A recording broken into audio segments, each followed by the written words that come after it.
What's up guys, Merciless Vaughn here, back with another video. And in this video I thought I'd do something different by doing a ESO new player guide. In this guide I'm just going to be creating a new character from scratch, just trying to go over the first few things that you should do when you first start up the game. Just thought I'd just try something different, start a guide series. Hopefully you guys like it. I'm not the best at Elder Scrolls Online. I still have a lot to learn myself. So I just thought the first few videos were just me giving out some tips of what you should do in your first hour of a playthrough. So yeah, hopefully you enjoyed the video. If you do, please leave a like. If you're new to the channel or you've been here for a while, don't forget to hit that subscribe button. And if you want to see another part to this video, just smash the like button and let me know in the comment section down below. So we're just going to go ahead and get started. Alright, so first things first, as soon as you open up the game, you just get in here to the character creation screen. And it might look like a lot at first, but it's really not a lot. Here you just have the three alliances, the Aldemir Dominion, Evanhart Pact, and Daggerfall Covenant.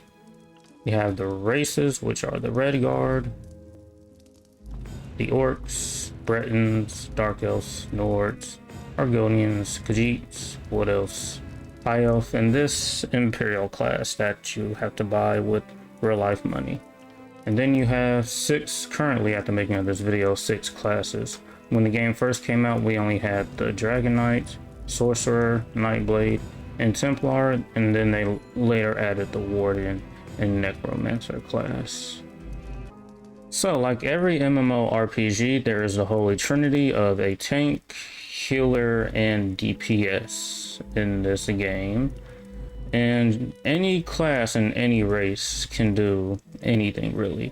If you want to be a Breton, Warden, healer, you can do that. If you want to be a Nord, Templar, tank, you can do that. If you want to be a Khajiit, Nightblade, DPS, whether it be Magicka or Stamina, you can do that. Every class can do anything. It's really not restrictive. There are races that do better than others in certain things, like for instance the High Elf, Magicka, Sorcerer is really top tier. Let me see, Dark Elf is really good for Magicka DPSs, and I'll go over Magicka Stamina DPSs later in the video. So yeah, if you just want to go ahead and pick whatever looks cool to you, pick whatever race you want, and pick whatever class you want, yeah, you can just go ahead and do that. If not, then if you really want to start off strong by picking the best in-slot race for the best in-slot class, you can do that too. I'll leave a link to a website where it'll go in detail of the race's passive abilities that will really best suit a class. And speaking about passive abilities, every race has a passive ability. That's why some are better than others. And it kind of gives you a description of their passive abilities when you click on the character on the right. Argonians are really great for healers. And like I said earlier, High Elves are really good for Magicka DPS. And then Red Guard's really good for Stamina DPSs or Magicka DPSs to help keep your resources up. Orcs are really good for Stamina DPSs as well. So if there's anything I miss explaining the classes, races, I'll be sure to talk about it later in the video. So I'm just going to go ahead, create my class, and then just go ahead and jump into it. Alright, so here we are after I created my character. It's been a while since I leveled up a new character, so there's a new starting area, which is cool. And so first things first, if you're in first person, you just want to push down on the D-pad to insert third person. And then the first few things we're going to do, what I suggest you do is go press the options button and go to options. And then if you go to combat, something that will really be nice to have is ability bar to always show, ability timers on, back bar on. When you get abilities on your back bar, we'll talk about back bar when we get there, and ability timers, they'll show up on your bar and then there will be bars above the abilities that will also have a timer on them. But when we get there, you'll be able to see it. Attribute bars is good to always show. Resource numbers.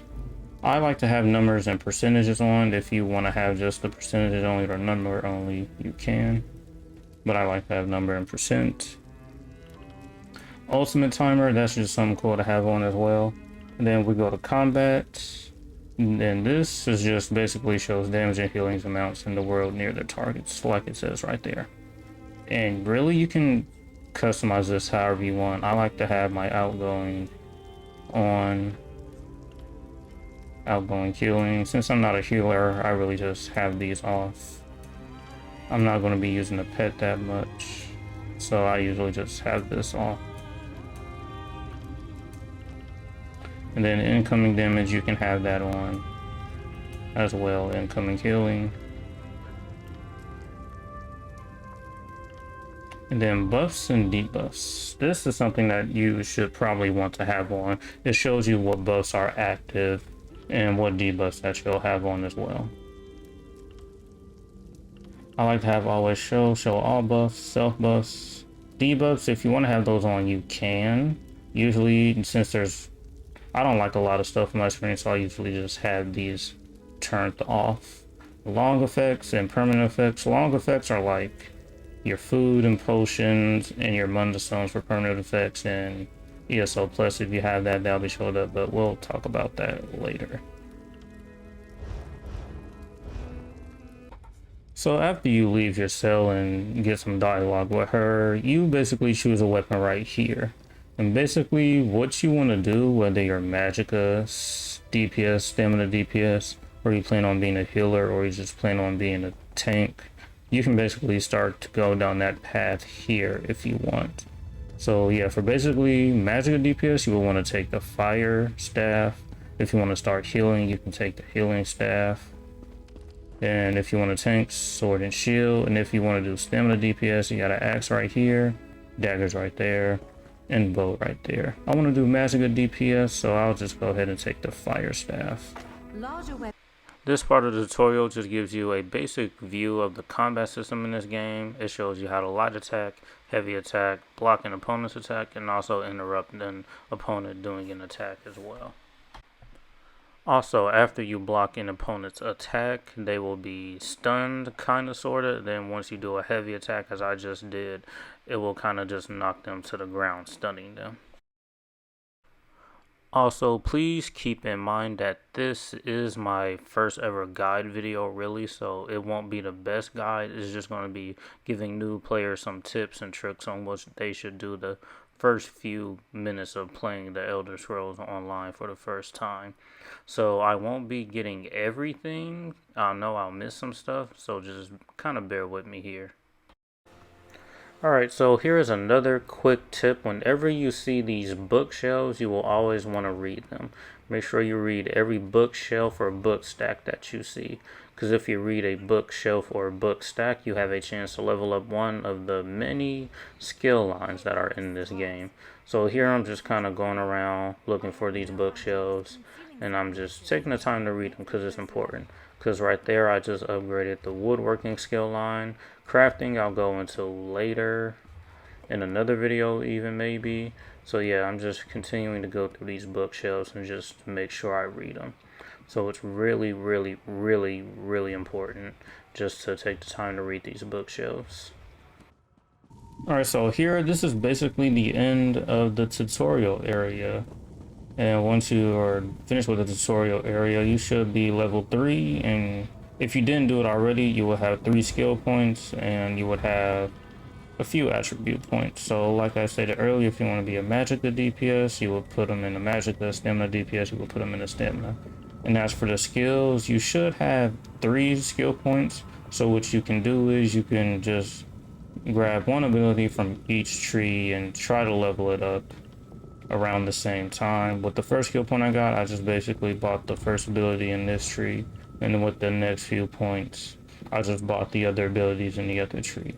Yeah, so for the 4th skill point, you can get an Destruction Staff ability and just level that up faster. Force Shock is really good. And then once you level up this enough, you'll want to get Wall of Elements. That's also a really good ability. And as for what to do with the next few skill points, you can just basically go to each tree and read what the abilities do. And if those abilities interest you and what you want to do in the game, you can just go ahead and buy them. And this is basically where you get to choose where you want to go. If you have Esl Plus, you can basically just pick any of these portals. Most of these portals are all areas that are DLC, except for this portal, this one, and this one right here. These are the 3 starting areas for the main 3 factions. As you can see, if you push X on the portal, it tells you that's the start of the Evanhart pack. This is the start of the Daggerfall, and this is the start of the Aldemary Dominion. When you choose an alliance, the only time it really matters is when you play PvP going into Cyrodiil or Imperial City. So whatever alliance you pick, you can just basically play whatever story you want. Since I picked Aldemary Dominion, I would probably just go ahead and pick the Aldemary Dominion story, which is Canarthi's Roots, which is the start of this area. But if you really don't want to go to any of the Alliance zones, if you have ESL Plus, you can just basically go to any of the other portals. But one of these is the Blackwood chapter portal, which is this one. I don't have it. If I did, it'd probably allow me to go there, but since I don't, I can't go there. So I'll just probably go ahead and start the Aldemary Dominion story. Alright, so here we are, Canarthi's Roost, which is the start of the Aldemary Dominion story. If you picked any of the other alliances, that's fine. You can choose whatever you want. Alright, so real quick, just to review what you do in the training area. Really what it is, you just learn the basics of combat, like heavy attacking, light attacking, breaking free, bashing, and dodge rolling. And then you just earn your first few attribute points. If you want to be Magicka DPS, you just put them in the Magicka. Stamina DPS, you just put them in the Stamina. And then for your first few skill points, you will want to buy one ability from each tree and just slot them. If you have an ability from each tree slotted, it'll help level up that skill line faster. As for with the Destruction Staff, the next skill point I'll buy this ability right here, which is really good for Magicka DPS. Alright, so do keep in mind this is not a playthrough. This is just some tips and tricks guides for newer players, and also kind of sort of a leveling guide on while you're going through the different zones and leveling up and completing story missions. Just some things that you should do along the way. So really that's what this is. So here we are in Auradon, the place you go to after you finish Canarthi's Roost. I didn't finish it, I just wanted to come here real quick because there's some things that I want to show you guys in this video. But this hooded figure here is a quest giver for your character's main story. This story is really interesting. I really suggest you do it while leveling up. It also gives you tons of skill points of what you'll need to buy the different skills that you're going to unlock while you're playing and leveling up. The reason we are in Auradon is to start the quest line for a few new skill lines, which are called the Mages, Undaunted, and Fighter's Guild skill lines. So many. Alright, so first things first, we're starting off with the Undaunted. We're going to talk to this guy named Red Claws. Now, if you didn't pick the Aldemary Dominion, or you came here to Auradon, you can just go to the other faction areas, which is, I believe, Daggerfall, Wolganumbria, and then Daggerfall. Just go to the tavern, he should be in here. There's the Mages Guild to pick up the Mages Guild skill line, and the Fighters Guild is right here next to it. You can go in there and pick up the Fighters Guild.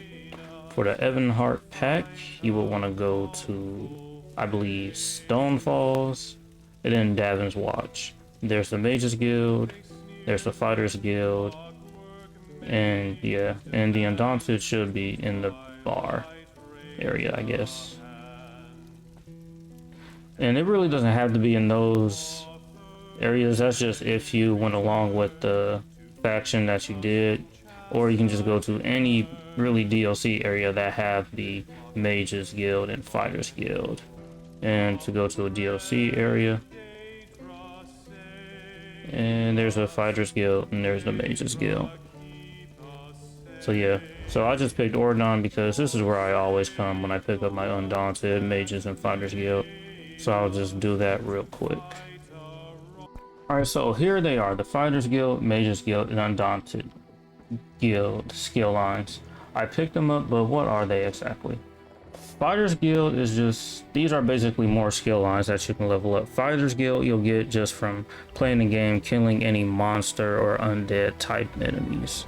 Mages Guild you'll level up by collecting lore books from playing all around the world. Undaunted you'll just get from doing dungeons. Dungeons are this game's, well, 4-player content. There are also trials that go up to 12 players. In dungeons, there will be the Holy Trinity, DPS, healer, and tank like I mentioned earlier. And these skill lines will have decent abilities that you'll want to use. If you're a stamina DPS, you'll want Trap Beast, and then you'll morph it into a different ability. Morphs we'll talk about later once I level up some more. Same thing for the Mages Guild. There'll be some abilities in here that you'll want if you are a magical user. In Undaunted, you'll use these abilities if you're a tank, and there are also DPS and healing ability that you'll get from here as well. And also you'll want to pick up these passive abilities. Passive abilities are just abilities that you don't have to slot in your bar. If you just buy one of these passives, they'll be active all the time. Basically, you don't have to try to slot them or anything. Now, in most of the skill lines, if not all of them, there will be passive abilities. Here in the Destruction Staff, there's passive abilities, and even in your class abilities, you will have passive abilities. So yeah, if you really want to figure out what you want to do, whether it be tank, healer, DPS, I just highly recommend you read the abilities, read the passive abilities, and see if that's really what you want to do. I know I skimmed over this class, and that's really for healing. This, I looked into it, this is for tanking. So most of my DPS will probably come from this tree. So I'll probably speed level this tree by putting most of the abilities I get from this tree on my bar to level it up faster. And yeah, basically the more abilities you have from one tree on your bar, the faster it'll level up. If I had all the abilities on my bar here, this tree will level up faster. Same for this tree, and same for this. If I put both of these abilities on my bar, it will level up the Destruction Staff faster. Here's a quick tip. After playing the game for a while, doing a few quests, you should have at least 250 gold, if not more. The reason you want that 250 gold is to level up your riding skill line. The riding skill line is for your horse. And the first one you want to level up first is the speed. The speed will help your horse move faster, and the rest is just pretty self-explanatory. Stamina is for the horse's stamina. Carrying capacity is for your personal inventory space. You just basically level up by going to a stable master anywhere in the world and just, using the 250 gold for the riding skill. You can only do it at once every 20 hours, so almost once a day. So just make sure you do that every time you log in. You may not have a horse once you start playing the game, but just leveling up that riding skill early on, even when you don't have one, and when you do get your horse's speed will be higher than it is before you start actually leveling up the skill. So just level that skill line up as early as possible, even before you get your horse. Alright, so I know I mentioned it a few times, Esl Plus. What exactly is it? Basically, it's a subscription, really. So yeah, you have to buy the game, but then there is a subscription if you want to pay for it. So basically the benefits is you get all access to the DLC that are available in the store, all previous DLC and chapters. Chapters are basically the big updates that come out every now and then. After a year, you get those automatically if you have Esl Plus. And DLCs are just basically the small updates that aren't as big as chapters. Every month you are subscribed to ESL Plus, you get crowns. Crowns is what can be used to buy these in-store items, or you can just buy crowns with real money if you really want to. And the craft bag. Craft bag is really helpful. In a game like ESO, you will want to loot everything, and I mean everything. As a matter of fact, an option that you will want to have on is this right here. Consolidate area loot and auto loot. You will want to have this on just to make sure you be able to pick up everything. When you kill enemies, you just loot the body and it'll automatically pick up every item. So if you have ESO Plus, all materials will go to the craft bag. They will not go into your inventory. So yeah, that's another one of the best benefits to having ESO Plus is to have the craft bag. All materials will be able to go in there. If you don't have ESO Plus and you still have auto loot on, then you'll have to manage your resources more frequently than if without ESO Plus. So if we come back to the Crown Store and look for the ESO Plus benefits, talked about the craft bag, you get additional bank storage, which is okay. Increased progression, 10% bonuses to experience, crafting, trade research, and gold acquisition, which is really helpful for if you want to level up fast and level up your crafting skills. And I'll talk about crafting and traits and in another video if you guys want to see a part 2 to this. Furnishing space, if you want a house, you'll get double bonus furnishing and collectibles in your home, which is cool. Transmutation Crystals, we could talk about that in another video. Basically, you'll get those from doing the daily dungeons. You'll get access to daily dungeons when you hit level 10, and costume dyeing, which is just coloring your outfit at outfit stations. And that's basically the benefits of having ESO Plus. If you want, I recommend you just get the month, which I think is $15. You can just level up and play the game as much as you want within that month. And then you'll always have access to the craft bag. So while you have that ESO Plus for the month, all materials will go inside this craft bag.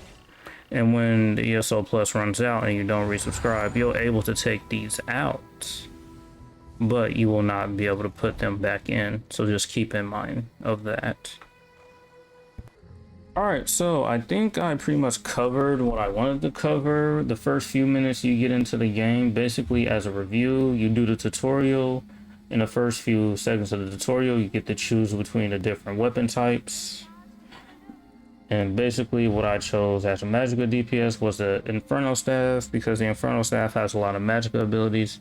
If you chose either the bow, the axe, or the daggers, if you were a stamina DPS, you would want to pick one of those. For a healer, you would have picked the healing staff. For a tank, you would have picked the sword and shield. When you finish the tutorial, you should be level 3, and then you will have 2 attribute points. Magicka DPS, or healer, you will want to put those points into Magicka. Stamina DPS, you will want to put those into stamina. And as for your class abilities, when you finish the tutorial, you should have about 3 skill points. What you can do with those 3 skill points is just buy 1 ability from each class tree. So I bought 1 from Animal Companions, Green Balance, Winter's Embrace. The 4th skill point, I would get 1 of these abilities from the Destruction Staff, just to help level up these skill lines faster. And note, the more abilities in one tree you have on your bar, the faster it will level up. If you put all of these abilities on the bar, it will level up this tree faster. Same for this one, and this one. But that will not work for all skill trees, not all of them. And another thing we did in this video, we picked up the Fighters Guild, Mages Guild, and the Undaunted skill tree line. And in order to get these, you can come here to Auradon like I did, Vocal Guard, or if you pick the Daggerfall Covenant, you will go to Gonumbria and then Daggerfall. There's the Mages Guild, there's the Fighters Guild. If you pick the Evanhard pack, you will go to Stone Falls, Davin's Watch, there's the Mages Guild, and then there's the Fighters Guild. And then the Undaunted should be in one of these taverns as well. I also went over Esl Plus, the benefits of having it if you want to get it. Really, the most important things to take from here are the craft bag, the extra bank storage, and the increased experience you get. Increased crafting inspiration, trait research, and gold acquisition. Those are really the biggest things. You also get all previous DLC content. I also went over some setting suggestions that you should have on. You will want to loot everything that you see. And so I just have on auto loot. It'll automatically pick up items that are on the ground. And also I went over some combat settings that you will want to have on as well. That could really help out your gameplay. This is my first guide video, so I know I probably made a lot of mistakes and didn't cover everything, but just bear with me, you know, I'm trying here. But this is just basically some ideas of what you want to do your first few minutes of a playthrough. So yeah, hopefully you guys enjoyed. If you want to see a part 2, just let me know in the comment section and hit the like button. And if you're new to the channel or you've been here for a while, don't forget to hit that subscribe button. And if you want to know when I upload, just turn on the notification bell. And until next time.